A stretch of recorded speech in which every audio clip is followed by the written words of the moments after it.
చక్కగా మనం దేవుని మందిరానికి క్రమశిక్షణగా వస్తే మరి ఇతరులు కూడా మనం చూసి నేర్చుకుంటారన్నమాట.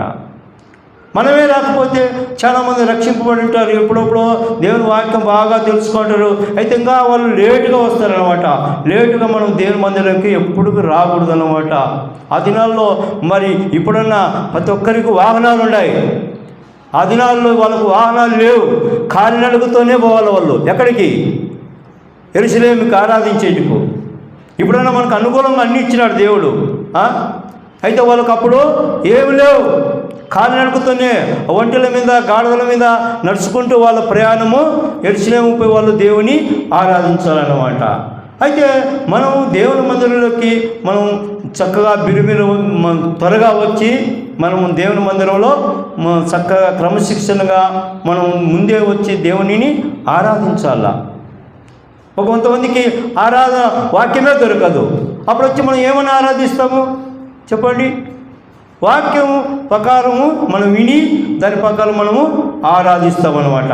అది దేవునికి ఇష్టం, అది దేవుడు అంగీకరిస్తాడు, దాన్ని వింటాడు దేవుడు, దానికి జవాబిస్తాడు ఆరాధనకు.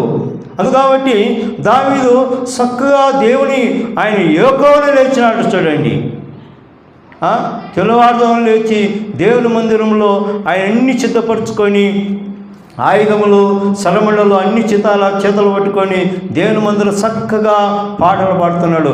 దావీదు చక్కగా పాటలు, మంచి పాటలు పాడేవాడు, మంచి స్వరాన్ని దేవుని స్వరముతో ప్రజలకు వినిపించేవాడు అన్నమాట దావీదు.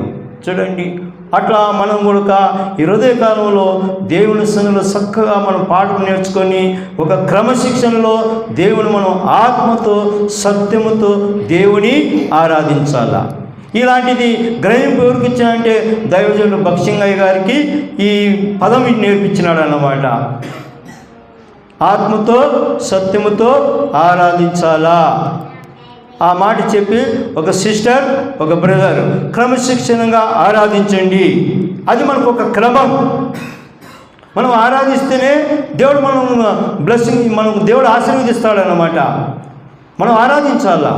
కొంతమంది సిగ్గుపడతారు, ఏమి సిగ్గుపడ అవసరం లేదు. మరి వాళ్ళు ఏమన్నా దాచిపెట్టుకున్నారా?